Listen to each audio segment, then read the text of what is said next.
Hi hello friends, എല്ലാവർക്കും നമ്മുടെ സുമി മുബാസ് ടെസ്റ്റി കിച്ചണിലേക്ക് സ്വാഗതം. അപ്പം നമ്മുടെ മഴതോറും മുമ്പ് സീരിയലിൻ്റെ നാളെ വരാനിരിക്കുന്ന എപ്പിസോഡിൻ്റെ ഒരു പ്രൊമോ നമുക്ക് കേട്ട് നോക്കിയാലോ. അപ്പോൾ നമ്മുടെ വീഡിയോസൊക്കെ നിങ്ങൾ കേൾക്കുന്നതിനോടൊപ്പം തന്നെ ഒന്ന് ലൈക്ക് ചെയ്യുക, അതോടൊപ്പം തന്നെ ഒന്ന് ഹൈപ്പും കൂടെ ചെയ്യുക കേട്ടോ. നിങ്ങളുടെ വിലയേറിയ അഭിപ്രായങ്ങൾ കൂടെ കമൻറ്റ് ബോക്സിൽ രേഖപ്പെടുത്താൻ മറക്കരുത്. അപ്പോൾ നാളെ വരാനിരിക്കുന്ന സീനിലെന്ന് പറയുന്നത് നമ്മുടെ കൃഷ്ണമോള് ചെന്ന് നമ്മുടെ ബാലചന്ദ്രനെ കയ്യിൽ കൊണ്ട് വരെയാണ്. എന്താണ് ആ മനസ്സിനെ കുളിർപ്പിക്കുന്ന ആ ഒരു രംഗം ബാലചന്ദ്രനെ കാട്ടിക്കൊടുക്കാൻ വേണ്ടിയിട്ട് ബാലചന്ദ്രൻ വരെയാണ്. എന്താടി മോളെ കേസ് പറയുക, നീ എന്താണെന്ന് പറയുക, അച്ഛൻ നേരിട്ട് കണ്ടോയെന്നും പറഞ്ഞുകൊണ്ട് കൃഷ്ണമോള് കൊണ്ടുവന്ന് കാണിക്കുകയാണ് കേട്ടോ. നമ്മുടെ രോഹിത്തിൻ്റെ ആ ഡോറിൻ്റെ അവിടെ തുറന്ന് കുറച്ച് ഓപ്പണായി കിടപ്പുണ്ട്, അവിടെ നിന്ന് കാണിച്ചു കൊടുക്കുകയാണ്. അപ്പം ബാലേന്ദ്രൻ നോക്കിയപ്പോൾ നമ്മുടെ അലീന പല്ല് തേപ്പിക്കുന്നു നമ്മുടെ രോഹിത്തിനെ. ആ ബെഡിലിരുന്നതിനെ മുഖം കഴിക്കാനുള്ള വെള്ളം കൊണ്ടുവന്ന് കൊടുക്കണു. എല്ലാം നല്ല ക്ലീനായിട്ട് ഇങ്ങനത്തെ മുടി വരെ ചീകാൻ കണ്ണാടിയും ചീപ്പും എടുത്ത് കൊടുത്തിട്ട് കണ്ണാടി പിടിച്ചുടുങ്ങണം. എല്ലാം നല്ല ഫ്രഷാക്കി മേലൊക്കെ തുടച്ച് ഒരമ്മ ചെയ്യേണ്ട കടമ എന്താണോ അതാണ് നമ്മുടെ രോഹിത്തിന് നമ്മുടെ അലീന ചെയ്തു കൊടുക്കുന്നത്. ഇത് കണ്ടിട്ട് ബാലചന്ദ്രൻ്റെ മനസ്സങ്ങ് കുളിർക്കുകയാണ്. കാര്യം എന്ന് വെച്ചാൽ ഇത്രയ്ക്ക് സ്നേഹം അവൾ സ്വന്തം ഒരു അനുജനായിട്ടല്ല, ഒരു മകനായിട്ടാണ് നമ്മുടെ രോഹിത്തിനെ കാണുന്നത് എന്നുള്ളത് നമ്മുടെ ബാലചന്ദ്രന് മനസ്സിലാവേണ്ട കേട്ടോ.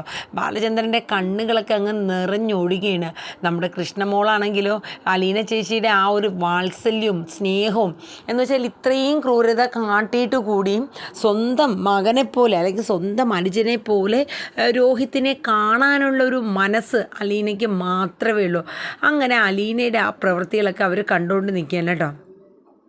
അത് കഴിഞ്ഞിട്ട് രോഹിത് നമ്മുടെ ബാലചന്ദ്രൻ പറഞ്ഞു, മോളെ ഇത്രയേറെ ദ്രോഹങ്ങൾ ചെയ്തിട്ടും അവൾ ഈ കുടുംബത്തിന് വേണ്ടിയിട്ട് എനിക്കുറപ്പാണ് അവൾ നമ്മുടെ രോഹിത്തിനെ ജീവിതത്തിലോട്ട് തിരിച്ചു കൊണ്ടുവരും എന്നുള്ള കാര്യം. എന്തായാലും ഞാൻ ഇവിടെ നിന്ന് മാറി നിൽക്കട്ടെ മോളെ എന്ന് പറഞ്ഞിട്ട് നിറകണ്ണുകളോടെ നമ്മുടെ ബാലചന്ദ്രൻ പോവാണ്. അങ്ങനെ കൃഷ്ണമോള് ബാലചന്ദ്രന് മാറി നിൽക്കണം. എന്നിട്ട് അവർ തമ്മിൽ സംസാരിക്കുകയാണ്. എന്തൊക്കെ കാര്യങ്ങൾ അച്ഛൻ ചെയ്തു കൊടുക്കുന്നത്, രോഹിത് ഏട്ടൻ്റെ മേലൊക്കെ തുടയ്ക്കണോ, ശുശ്രൂഷിക്കണോ, വേണ്ടുന്ന കാര്യങ്ങളൊക്കെ അലീന ചേച്ചി ചെയ്തു കൊടുക്കുന്നുണ്ട്. ഇത്രയും സ്നേഹം അലീന ചേച്ചിയുടെ മനസ്സിലാക്കാൻ ഇവരൊക്കെ ഇത്രയും വൈകിയല്ലോ, ഈ ഒരു സ്നേഹം കിട്ടാണ്ട് പോയി എന്ന് വെച്ചാൽ നഷ്ടപ്പെടുത്തി കളഞ്ഞല്ലോ എന്നൊക്കെയുള്ള പല ചോദ്യങ്ങളും ചോദിക്കണം. അപ്പോൾ നമ്മുടെ ബാലേന്ദ്രൻ പറഞ്ഞു, പക്ഷേ ഇതൊക്കെ ചെയ്യേണ്ടത് മനസ്സിലാക്കേണ്ടവൾ ഇതൊന്നും മനസ്സിലാക്കുന്നില്ലല്ലോ എന്ന് പറയുന്നുണ്ട്. അപ്പോൾ കൃഷ്ണമോക്ക് മനസ്സിലായി അമ്മയെക്കുറിച്ചാണ് അച്ഛൻ ഈ പറയുന്നതെന്ന്. അച്ഛാ, അമ്മയെ ഈ കാണിക്കുന്നത് ഇപ്പം ബബിതേച്ചി, രോഹിത് ഏട്ടൻ ഇവരൊക്കെ മാറി അലീന ചേച്ചി ആ മനസ്സിലാക്കാനായിട്ട് തുടങ്ങിയിട്ടുണ്ട്. ആ ഒരു മാറ്റം അമ്മയുടെയിലും വരുന്ന എപ്പോഴാണെന്നാണ് നിൻ്റെ വിചാരം? അച്ഛാ, ഒരു പക്ഷേ ഈ സത്യങ്ങളൊക്കെ അമ്മ അറിയുകയാണെങ്കിലോ? അറിയും. എപ്പോഴാ? അന്ന് അറിയുന്ന സമയത്ത് അവൾക്ക് അലീനയെ കാണാൻ പോലും പറ്റാത്ത തരത്തിലുള്ള അകലത്തിലായിരിക്കും.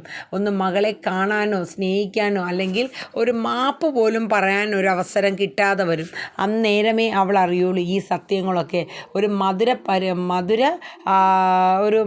മധുര ശിക്ഷ, നമ്മൾ നല്ല മധുരിക്കും കണക്ക് നമ്മൾ ശിക്ഷിക്കും എന്നൊക്കെ പറയാറില്ലേ, അതുപോലെ ഒരു ശിക്ഷയായിട്ട് അവൾക്ക് ഇരിക്കട്ടെ എന്ന് പറഞ്ഞു. എത്രയായാലും നിൻ്റെ അമ്മ ജാത്തിയാലുള്ളത് തൂത്താ പോകില്ല എന്ന് പറയും പോലെയാണ് നിൻ്റെ അമ്മയുടെ ക്യാരക്ടർ. അല്ല, അച്ഛന് അങ്ങനെ അമ്മയോട് പറയാൻ, ഈ സത്യങ്ങൾ പറയാൻ, വെളിപ്പെടുത്താൻ താല്പര്യം ഇല്ലെങ്കിൽ അച്ഛൻ പറയണ്ട, ഞാൻ പറഞ്ഞെന്നേ ഉള്ളൂ എന്ന് പറഞ്ഞു. പക്ഷേ ഇല്ല മോളെ, ആ ഒരു കാര്യത്തിൽ അതെങ്കിലും അച്ഛൻ ആ അവകാശമെങ്കിലും എടുത്തോട്ടേ മോളെ. 10-22 വർഷം എന്നെ വെറും വിഡ്ഢിയാക്കി, ഒരു വിഡ്ഢി ഭർത്താവാക്കി കൊണ്ടു നടന്നവളല്ലേ വാലും തുമ്പിൽ. ഇനിയെങ്കിലും ഞാൻ ഒന്ന് നെളിഞ്ഞ് ഒരാണായിട്ട് നിൽക്കട്ടെ അവളുടെ മുമ്പിൽ എന്നൊക്കെ നമ്മുടെ ബാലേന്ദ്രൻ പറയണം.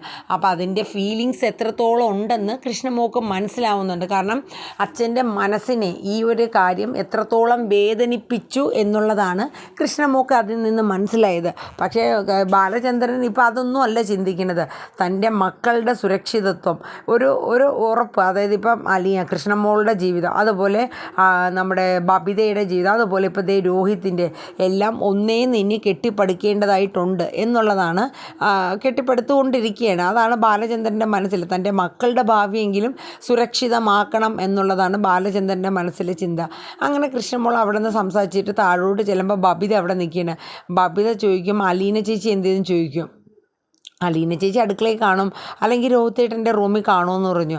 അപ്പോഴാണ് കൃഷ്ണമോളടുത്ത് നമ്മുടെ ബബിത പറയുന്നത്, എങ്ങനെ സാധിക്കുന്നു അല്ലേ ഒരു മനുഷ്യന് ഇത്രത്തോളം ഒന്ന് ഇങ്ങനെ മനസ്സൊക്കെ ഇങ്ങനെ അതായത് പൊറുക്കാനും ഒക്കെ എങ്ങനെ സാധിക്കണു?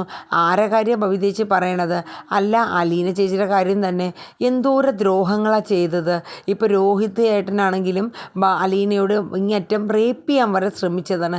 എന്നിട്ട് സ്വന്തം അനുജനെ പോലെ ഒരു മകനെ പോലെ അലീന ചേച്ചി എങ്ങനെയൊക്കെ കെയർ ചെയ്യണു, എങ്ങനെ രോഹിതേട്ടനോട് പൊറുക്കാൻ സാധിച്ചു എന്നൊക്കെ ചോദിക്കണു. എനിക്കൊട്ടും മനസ്സിലാവുന്നില്ല എന്ന് പറയുന്നുണ്ട്. പക്ഷേ ബബിതയുടെ വായിൽ നിന്നും ഇത്രയും കാര്യങ്ങൾ കേട്ടപ്പോൾ കൃഷ്ണമോള് പറഞ്ഞ മനസ്സിലാകുന്നില്ല എന്ന് പറഞ്ഞില്ലേ, അതാണ് പ്രധാനം. കാരണം അലീന ചേച്ചി എന്ന് പറയുന്ന ആളുടെ ക്യാരക്ടർ അങ്ങനെയാണ്.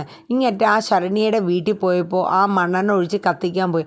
അലീന ചേച്ചിക്ക് വേണമെങ്കിൽ ഇപ്പോൾ പറയാം എന്നെ ഇവരാണ് മണ്ണെണ്ണ ഒഴിച്ചത്, പക്ഷെ അവരെ പോലും കാട്ടിക്കൊടുത്തില്ല പോലീസുകാരുടെ മുമ്പിൽ. അതുപോലെ തന്നെയാണ്. അങ്ങനത്തെ ഒരു മനസ്സാണ്. ഒരിക്കലും അലീന ചേച്ചിയെ ദ്രോഹിച്ചു എന്ന് പറഞ്ഞ് തിരിച്ച് അലീന ചേച്ചി ദ്രോഹം കാണിക്കില്ല. അവരോട് പൊറുക്കാനേ അലീന ചേച്ചി പഠിച്ചിട്ടുള്ളൂ. അങ്ങനെയാണ് അലീന ചേച്ചി പഠിപ്പിച്ചിരിക്കുന്നത് എന്നൊക്കെ കൃഷ്ണമോള് പറയണു. ഇപ്പോഴെങ്കിലും അലീന ചേച്ചി തിരിച്ചറിയാൻ രോഹിതേട്ടനാണെങ്കിലും ശരി ബബിതേച്ചിക്കാണെങ്കിലും ഒക്കെ കഴിഞ്ഞല്ലോ. അതെ, ഒരു കാര്യം കൂടെ ഞാൻ പറയാം. അതായത് അലീന ചേച്ചിയുടെ കൂടെ ഇനിയെങ്കിലും ഒരു ക്രൂരമായിട്ട് സംസാരിക്കാനോ എടുത്തടിച്ച് സംസാരിക്കുന്ന രീതിയൊന്നും ഇനി ബബിതേച്ചി വെക്കരുതെന്ന് പറയുന്നുണ്ട് കേട്ടോ. എന്നിട്ട് കൃഷ്ണമോൾ പോവാണ്. അപ്പോൾ കൃഷ്ണമോൾ അങ്ങോട്ട് കുറച്ച് മാറിയിട്ട് നോക്കുമ്പോൾ ബബിത എന്തൊക്കെയോ ചിന്തിക്കണം. ബബിതയുടെ ഉള്ളിൽ വേറൊന്നുമല്ല, എന്നാൽ എങ്ങനെ സാധിക്കണു? ശരിക്കും അലീന ആരാ? ഈ കുടുംബത്തിൽ അലീന ആരായിട്ട് വരും? അങ്ങനെയുള്ള 100 ചോദ്യങ്ങൾ ബബിതയുടെ മനസ്സിൽ വരും. അപ്പോൾ കൃഷ്ണമോൾ വന്നിട്ട് ഒരിക്കൽ കൂടെ പറഞ്ഞു, അതെ ഇപ്പം എന്താ ചിന്തിച്ചതെന്ന് ഞാൻ പറയട്ടെ. അലീന ചേച്ചി ആരാ ഈ കുടുംബത്തിൽ എന്നൊക്കെയല്ലേ ചിന്തിക്കുന്നത്? ഇത്രയേറെ സഹിച്ചും ക്ഷമിച്ചും ഈ കുടുംബത്തിന് വേണ്ടി ഇത്രയേറെ കഷ്ടപ്പെടാനൊക്കെ അലീന ചേച്ചി ആരാ എന്നൊക്കെയല്ലേ ബബിതേച്ചി ചിന്തിച്ചതെന്ന് പറഞ്ഞു. അല്ലേ, ചിന്തിച്ചല്ലേ എന്ന് ചോദിക്കണം. അതെ, അലീന ചേച്ചി പറയുന്ന ഓരോ കാര്യങ്ങളും തള്ളിക്കളയാൻ നിൽക്കരുത്. കാരണം ഞാൻ പറയാം, രോഹിതേട്ടൻ്റെ അടുത്ത് അലീന ചേച്ചി അന്നും ഇന്നും പറഞ്ഞിട്ടുണ്ട്, ഹരിയേട്ടൻ്റെ കൂടെ കൂട്ടുകൂടരുത്, ഒടുവിൽ ജയിലിലാവേണ്ട അവസ്ഥ വരും രോഹിത്തേന്ന്. പക്ഷെ ഒരു പുല്ല് വില പോലും രോഹിതേട്ടൻ കൊടുത്തില്ല. ഇപ്പോൾ കണ്ടില്ലേ അവസ്ഥ, എന്തെല്ലാം അവസ്ഥകളും നടന്നാൽ ഇപ്പോൾ ഇങ്ങനെ എത്തിയത്. അതുപോലെ തന്നെ ഞാൻ ബബിതേച്ചിയുടെ അടുത്തും പറയും. അലീന ചേച്ചി എപ്പോഴും പറയാറുണ്ട്, ഓരോ കാര്യങ്ങളും അറിഞ്ഞ് മനസ്സിലാക്കി വേണം നമ്മൾ പെരുമാറേണ്ടതെന്ന്. അയ്യോ, ബബിതേച്ചിയുടെ സമയം പോകുന്നുണ്ടല്ലോ എന്ന് കൃഷ്ണമോൾ പറഞ്ഞു. എന്താടി? അല്ല, ഈ സമയം ആ മുടിയന് മെസ്സേജ് അയക്കേണ്ട സമയമല്ലേ? അതെ, ആ കാര്യത്തിലും ഞാൻ പറയാനുള്ളത് പറഞ്ഞേക്കാം. അലീന ചേച്ചി പ്രത്യേകം പറഞ്ഞിട്ടുണ്ട്, അവനെ കണ്ടാലറിയാം അവനൊരു ആഭാസനും ഒരു പെണ്ണുപിടിയനും അതുപോലെ തന്നെ ഒരു മയക്കും മരുന്നൊക്കെ യൂസ് ചെയ്യണം, വെറും ഒരു 3rd റേറ്റ് ക്രിമിനലാണെന്നൊക്കെ പറഞ്ഞിരുന്നുണ്ട്. അപ്പം ഇത് കേട്ടപ്പോൾ ബബിതയുടെ മുഖം അങ്ങ് മാറി. അതേ, വിലപ്പെട്ട സമയമൊന്നും കളയണ്ട, ചെല്ല് മുറിയിൽ പോയിരുന്ന് ആ മുടിയന് മെസ്സേജൊക്കെ അയക്കുക. അങ്ങനെ ആയിരുന്നല്ലോ കുറേ നാൾ, ആ ഒരു ലോകത്തിലായിരുന്നല്ലോ എന്നൊക്കെ ഇങ്ങനെ ബബിതയുടെ അടുത്ത് കൃഷ്ണമോള് പറഞ്ഞു കേട്ടോ. പക്ഷേ അത് ബബിതയ്ക്ക് വല്ലാണ്ട് ഫീൽ ചെയ്തു കേട്ടോ. എന്നിട്ട് ബബിത റൂമിൽ പോവാണ്. റൂമിൽ പോയിട്ട് ബബിത ഇരുന്ന് ആലോചിക്കുകയാണ്, യഥാർത്ഥത്തിൽ ഇനി ഈ അതായത് ബബിതയുടെ ലവർ യഥാർത്ഥത്തിൽ അങ്ങനെ ആയിരിക്കുമോ? അലീന പറഞ്ഞതുപോലെ അങ്ങനത്തെ ഒരു സ്വഭാവമുള്ള ആളാണോ? അങ്ങനെ പല ചിന്തകളും ബബിതയുടെ ഉള്ളിൽ കയറി വരികയാണ്. ഇവനെ വിശ്വസിക്കാൻ പറ്റുമോ? ഇവൻ എൻ്റെ മുന്നിൽ അഭിനയിക്കണയാണോ എന്നൊക്കെയുള്ള പല ചിന്തകളും നമ്മുടെ ബബിതയുടെ മനസ്സിൽ ഇങ്ങനെ കയറി ഇറങ്ങി വരികയാണ്. ഇതേ സമയം നമ്മുടെ കമലയും നമ്മുടെ ശിവശങ്കരനും കൂടെ നമ്മുടെ വൈജയന്തിനെ വിളിക്കുകയാണ്. അപ്പോൾ ഇതിൻ്റെ ഇടയിൽ വൈജയന്തി എപ്പോഴും എന്തെങ്കിലുമൊക്കെ ഒരാവശ്യത്തിന് ഇങ്ങനെ കൃഷ്ണയോ ബബിതയൊക്കെ ഇങ്ങനെ വിളിക്കുന്നുണ്ട്. പക്ഷേ ഇപ്രാവശ്യം എന്തോ വെള്ളത്തിനോ അങ്ങനെ മറ്റുമായിട്ട് കൃഷ്ണയെ ബബിതയെ എന്നൊക്കെ 100 വിളിച്ചു. എന്നിട്ട് അവരാരും വന്നില്ല. പകരം കിച്ചണിൽ നിന്ന് നമ്മുടെ അലീനയാണ്. അപ്പോൾ അലീന ചോദിച്ചു, മേഡം എന്താ വേണ്ട? മേഡം, നിൻ്റെ മേഡം, എനിക്കൊന്നും വേണ്ട. അപ്പോഴേക്കും ഇത് പറഞ്ഞിട്ട് ഇങ്ങനെ തിരിഞ്ഞതും വൈജയന്തി വീഴാൻ പോവാണ്. അപ്പോഴേക്കും അലീന അയ്യോ മേഡം എന്ന് പറഞ്ഞ് ഓടിച്ചെല്ലുകയാണ് കേട്ടോ. എന്നെ തൊടരുത്, നിന്നെ തൊട്ട് കഴിഞ്ഞാൽ 7 വെള്ളമെങ്കിലും ഞാൻ കുളിക്കേണ്ടി വരൂടി എന്നൊക്കെ പറഞ്ഞിട്ട് മാട്ടുണ്ട്. പക്ഷെ അതൊന്നും അലീന കൂട്ടാക്കുന്നില്ല. എത്രയോ കേട്ടേക്കണോ, പിന്നെയാണോ ഇത് കേട്ട് തഴമ്പിച്ചു, പിന്നെയാണോ ഇതെന്നുള്ള മട്ടിൽ അലീന അതൊന്നും അത്ര വലിയ കാര്യമാക്കാനായിട്ട് നിന്നില്ല കേട്ടോ. അങ്ങനെ അത് കഴിഞ്ഞിട്ട് പിന്നെ നമ്മുടെ കമലയും ശിവശങ്കരനും വിളിക്കുന്ന സീനാണ്. അപ്പോൾ അതിൽ ശിവശങ്കർ ആദ്യം കമലയാണ് സംസാരിക്കുന്നത്. ആ വൈജയ് എന്തൊക്കെയുണ്ട് അവിടെ വിശേഷങ്ങൾ? ഇവിടെ എന്ത് വിശേഷം കമലയിടത്തി? അവിടെ എന്താ വിശേഷം? ഹരിയുടെ കാര്യത്തിൽ എന്തെങ്കിലും തീരുമാനമൊക്കെ ആയോ? ഒന്നും ആയില്ല വൈജയെന്ന് കമല പറയുന്നുണ്ട്. ഇവിടുത്തെ വിശേഷം എന്താ? ഇവിടുത്തെ എല്ലാവരുടെയും പെറ്റായി മാറിയില്ലേ അലീന ചേച്ചി, എല്ലാവർക്കും എൻ്റെ 3 മക്കൾക്കും കെട്ടിയവനുൾപ്പെടെ അലീന മാത്രം മതി. പക്ഷെ ഞാനൊരു കാര്യം പറഞ്ഞേക്കാം, ഒരാഴ്ചയ്ക്കുള്ളിൽ ഞാൻ അവളെ പുറത്ത് ചാടിച്ചിരിക്കും. ഇല്ല എന്നുണ്ടെങ്കിൽ ഞാൻ ഈ വീട് വിട്ടിറങ്ങും. അല്ലെങ്കിൽ പിന്നെ വൈജ പെണ്ണായിട്ടിരുന്നിട്ട് കാര്യമില്ല എന്നുള്ള രീതിയിൽ വാശി വർത്താനമൊക്കെ പറയണം. അപ്പോൾ കമല പറഞ്ഞു, അതെ വൈജയന്തി, നിന്നോടൊരു കാര്യം പറയാം. കാര്യം നിനക്ക് അഡ്ജസ്റ്റ് ചെയ്യാൻ പറ്റാത്ത കാര്യം തന്നെയാണ് അലീന എന്നുള്ളത് എനിക്കറിയാം. പക്ഷെ നീ എപ്പോഴും ചിന്തിക്കണം, നിൻ്റെ കുടുംബം തൊട്ടുള്ള കളിക്കൊന്നും ഞാൻ സപ്പോർട്ട് ചെയ്ത് തരില്ല എന്ന് കമല പറയാണ്. കാരണം നിൻ്റെ മക്കൾ, നിൻ്റെ ഭർത്താവ്, അതൊക്കെ നഷ്ടപ്പെടാനുള്ള സാധ്യത നീ എടുക്കുന്ന തീരുമാനങ്ങൾക്കുണ്ടാകും. ആ സമയത്ത് നമ്മുടെ വൈജയന്തി ചോദിക്കുന്നുണ്ട്, അല്ല എൻ്റെ വലിയേട്ടൻ പോയി, ഇനി എൻ്റെ കൊച്ചേട്ടനൊക്കെ എന്ത് ചെയ്യും? എന്നെ ഇവിടെ കൊണ്ടുവന്ന് പിടിച്ചടക്കി കൊണ്ടുവന്നിട്ടാൽ ഞാൻ ഏതാണ്ട് ജയിലിൽ കിടക്കും എന്നുള്ളൊരു ഭാവമുണ്ട് അവർക്ക് തെറ്റിപ്പോയി എന്നൊക്കെ പറഞ്ഞിട്ട് കുറ്റം പറയണം. ഈ സമയം നമ്മുടെ ശിവശങ്കരന് ആ ഫോൺ അങ്ങ് മേടിച്ചിട്ട് പറയും, നീ എന്തൊക്കെയാണ് വൈജയന്തി ഈ തീരുമാനങ്ങൾ എടുക്കുന്നത്? നീ സമാധാനത്തോടെ നിൽക്കുക. അതെ, എൻ്റെ അടുത്ത് അധികം സംസാരിക്കാനൊന്നും നിൽക്കണ്ട. നിങ്ങൾ വിജയിച്ചു എന്നൊന്നും കരുതണ്ട. അതെ, വൈജയന്തി ഒരു തീരുമാനമെടുത്ത് അതിനപ്പുറം ഒന്നുമില്ല എന്നുള്ള ഭീഷണിയിൽ പറയണം. അതെ, നിനക്കിപ്പോൾ എന്താ വേണ്ടത്? അതെ, എനിക്ക് കുറച്ച് സമാധാനം വേണം. അത് കിട്ടുമെന്ന് ചോദിച്ചു. സമാധാനം വേണമെങ്കിൽ നീ തന്നെ ഉണ്ടാക്കണം. നിനക്ക് സമാധാനം നീ വരുത്തിയാലല്ലേ പറ്റുള്ളൂ. അല്ലാണ്ട് നീ എല്ലാവരോടും ചീറലും പിന്നെ ദേഷ്യപ്പെടലും അടിച്ച അമർത്തലുമായിട്ടുള്ള നയത്തിൽ നിന്ന് കഴിഞ്ഞാൽ ബാക്കിയുള്ളവർ ആ രീതിയിലേ കാണുള്ളൂ. അപ്പോൾ നിനക്ക് സമാധാനം ഉണ്ടാകുന്നത് എങ്ങനെ? അതെ, എൻ്റെ വലിയ ഉപദേശമൊന്നും ഉപദേശിക്കാൻ ശിവേട്ടൻ നിൽക്കണ്ട. അതെ, ശിവേട്ടൻ്റെ മോനിപ്പോൾ ജയിലിൽ കിടക്കുക. ആ മോനെ ഇറക്കാനുള്ള വല്ല പദ്ധതി ഉണ്ടെങ്കിൽ നോക്ക്. ഇവിടുത്തെ കാര്യങ്ങളൊക്കെ ഞാൻ തീരുമാനിച്ചോളാം. അധികം നിങ്ങൾ അന്വേഷിക്കാനൊന്നും നിൽക്കണ്ടെന്ന് പറഞ്ഞിട്ട് ഫോണങ്ങ് കട്ട് ചെയ്യണം. ശിവശങ്കരൻ എന്ത് പറയാനാണ്? ശിവശങ്കരനും കമലയും മുഖത്തോട് മുഖം നോക്കി. കാരണം വൈജയുടെ സ്വഭാവം ഇന്നും ഇന്നലെയും കാണാൻ തുടങ്ങിയൊന്നും അല്ലല്ലോ. ജനിച്ചപ്പം മുതൽ കാണുന്ന സ്വഭാവ രീതിയാണ്. അതിന് പ്രത്യേകിച്ച് മാറ്റമൊന്നും വരാനില്ല. അപ്പോൾ എന്തായാലും വൈജയന്തിയുടെ മനസ്സിനെ ഭയങ്കരമായിട്ട് ഇറിറ്റേറ്റ് ചെയ്യുകയാണ്. കാരണം എല്ലാവരും സ്വന്തം 2 പെൺമക്കളും മോനുൾപ്പെടെ അലീന മതി, അലീനയാണ് എല്ലാ കാര്യങ്ങളും തീരുമാനിക്കുക ഒക്കെ ചെയ്യുന്നത്. അപ്പോൾ ഇങ്ങനെ ഇരുന്ന സമയത്ത് നമ്മുടെ ബബിത അവിടെ ഇരുന്ന സമയത്ത് നമ്മുടെ കൃഷ്ണമോളും ചെന്നിരുന്നിട്ട് ബബിതയും കൃഷ്ണമോളും കൂടെ സംസാരിക്കണം കേട്ടോ വീണ്ടും. അപ്പോൾ അതിലിങ്ങനെ പറയുന്നുണ്ട് കൃഷ്ണമോള്, ബബിതേച്ചിക്ക് ഒന്ന് അമ്മേൻ്റെ അടുത്ത് സംസാരിക്കാൻ പാടില്ല. എന്നെ കാണുന്നത് തന്നെ അമ്മയ്ക്ക് കണ്ണിന് പിടിക്കില്ല. ആ അവസ്ഥയാണ്. ഈ അലീന ചേച്ചിയോടൊക്കെ ഇത്ര ഇറിറ്റേഷൻ കാണിക്കണം എന്തിനാണെന്ന് എനിക്കറിയില്ല. ബബിതേച്ചിക്ക് അമ്മേൻ്റെ അടുത്തൊന്നും പറഞ്ഞ് ഉപദേശിക്കാൻ പാടില്ല.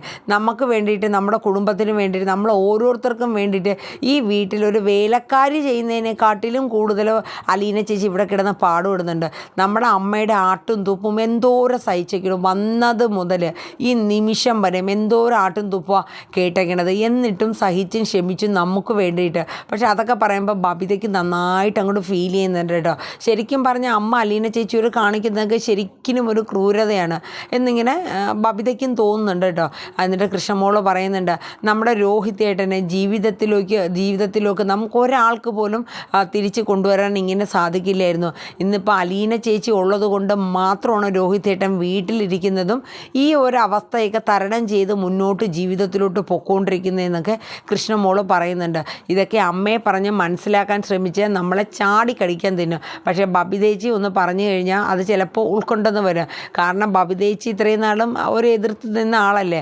അപ്പോൾ ഈ അലീന ചേച്ചിയെക്കുറിച്ചും അതിൻ്റെ അവസ്ഥകളും കാര്യങ്ങളും ചെയ്യുന്ന നമ്മളെ വീടിനോട് കാണിക്കുന്ന ആ ഒരു ആത്മാർത്ഥതയൊക്കെ ബബിതേച്ചി ഇപ്പം മനസ്സിലാക്കി എടുത്തിട്ടുണ്ടല്ലോ. അതൊക്കെ ഒന്ന് അമ്മയോട് പറയുകയാണെങ്കിൽ അമ്മ കുറച്ചെങ്കിലും കാര്യം എടുത്തടിച്ച് കണക്ക് മറുപടി പറയും. പക്ഷേ എങ്കിലും എപ്പോഴെങ്കിലും അമ്മ ഒറ്റയ്ക്കിരിക്കുമ്പോഴെങ്കിലും അമ്മ ചിന്തിക്കാനായിട്ടൊന്ന് ശ്രമിക്കും. അതുകൊണ്ട് ബബിതേച്ചി അമ്മയോട് സംസാരിക്കണം എന്നൊക്കെ ഇങ്ങനെ പറയുന്നുണ്ട്. അപ്പം ബബിതയ്ക്കും മനസ്സിലാവുന്നുണ്ട്. കാരണം അമ്മയും കൂടെ ഒന്ന് ഒരു ഇതായി വരികയാണെങ്കിൽ നമ്മുടെ കുടുംബത്തിലെ പ്രശ്നങ്ങളൊക്കെ ഒരുവിധം മാറിക്കിട്ടും. അമ്മയുടെ പിടിവാശിയും ദേഷ്യവും ഇതൊക്കെയാണ്, അച്ഛനോടുള്ള വാശി. പക്ഷേ വൈജയന്തി ഇപ്പോഴും ഒരു കാര്യം മനസ്സിലാക്കുന്നില്ല. എല്ലാവരോടും ദേഷ്യവും വൈരാഗ്യവും ഒക്കെ കാണിക്കുന്നുണ്ട്. തൻ്റെ ജീവിതത്തിൽ തനിക്ക് വന്ന ആ വലിയൊരു തെറ്റ് വൈജയന്തി മറച്ചു വെച്ചൊക്കെയാണ്. പക്ഷേ ആ ഒരു തെറ്റ് ഇനി ഈ ലോകം അറിയും. സ്വന്തമായി താൻ മറച്ച് തനിക്ക് ഇന്ന് തൻ്റെ ജീവിതത്തിലുണ്ടായ ആ ഒരു വലിയ നെഗറ്റീവ്നെസ് അതിനൊരു തെളിവോ ഇതോ ഇല്ല. അതൊരിക്കലും കുത്തിപ്പൊങ്ങി വരില്ല എന്നുള്ളതാണ് വൈജയന്തിയുടെ ഉള്ളിലെ കൺസെപ്റ്റ്. പക്ഷെ അതൊക്കെ മാറി മറിഞ്ഞ് തകിടം മറിഞ്ഞാണ് തിരമാല വന്ന് ഒഴുകി സുനാമി വന്ന കണക്കാണ് അതൊക്കെ വരുന്നത്. പക്ഷെ ആ അറിയുന്ന നിമിഷം നമ്മുടെ കൃഷ്ണമോളടുത്ത് നമ്മുടെ ബാലചന്ദ്രൻ പറഞ്ഞ വാക്കുകൾ, നിൻ്റെ അമ്മ അറിയുന്ന നിമിഷം നിൻ്റെ അമ്മ ജീവനോടെ ഉണ്ടാകില്ല. കൃഷ്ണമോൾ ചോദിച്ചായിരുന്നു അച്ഛനോട്, അച്ഛൻ ഈ സത്യങ്ങൾ അമ്മയോട് പറയാൻ പാടില്ലെന്ന്. അപ്പോഴാണ് ബാലചന്ദ്രൻ പറയുന്നത്, ഒരിക്കലും നിൻ്റെ അമ്മ അത് അങ്ങനെ അറിയുകയാണെങ്കിൽ ജീവനോടെ പിന്നെ ഉണ്ടാകില്ല. കാരണം അവൾക്കത് അക്സെപ്റ്റ് ചെയ്യാൻ മറ്റുള്ള മുമ്പിൽ നാണം കെട്ട് അത് നിൽക്കില്ല ഒരിക്കലും. അവൾ മരിക്കുക തന്നെ ചെയ്യും. മരിച്ച് അവൾ സ്വർഗത്തിലല്ല, അവൾ നരകത്തിലേ പോകുള്ളൂ ബാലചന്ദ്രൻ കൃഷ്ണമോളോട് പറഞ്ഞിട്ടുണ്ടായിരുന്നു കേട്ടോ. നാളെ വരുന്നൊരു സീനിലാണ്. അപ്പോൾ ഏകദേശം നാളെ ഇതൊക്കെയാണ് നമ്മുടെ എപ്പിസോഡിൽ വരുന്നത്. അപ്പോൾ എല്ലാവരും നമ്മുടെ വീഡിയോസ് കേൾക്കുക. എല്ലാവർക്കും നല്ലൊരു ശുഭരാത്രി പറയുന്നു. അപ്പോൾ വീഡിയോസ് കേട്ടാൽ മാത്രം പോരാട്ടോ, ലൈക്കും ഹൈപ്പും മറന്നു പോകല്ലോ. പുതുതായിട്ട് വരുന്നവരൊക്കെ നമ്മുടെ ചാനലൊന്ന് സബ്സ്ക്രൈബും കൂടെ ചെയ്ത് സപ്പോർട്ട് ചെയ്യുക. അപ്പോൾ ഒരിക്കൽ കൂടി ശുഭരാത്രി പറഞ്ഞുകൊണ്ട് നമ്മുടെ മഴ തോരും മുമ്പേ സീരിയലിൻ്റെ നാളെ വരാനിരിക്കുന്ന എപ്പിസോഡിൻ്റെ പ്രൊമോ വീഡിയോ ഇവിടെ വൈൻഡപ്പ് ചെയ്യുകയാണ്. അപ്പോൾ എല്ലാവർക്കും Tata, bye bye, take care, thank you.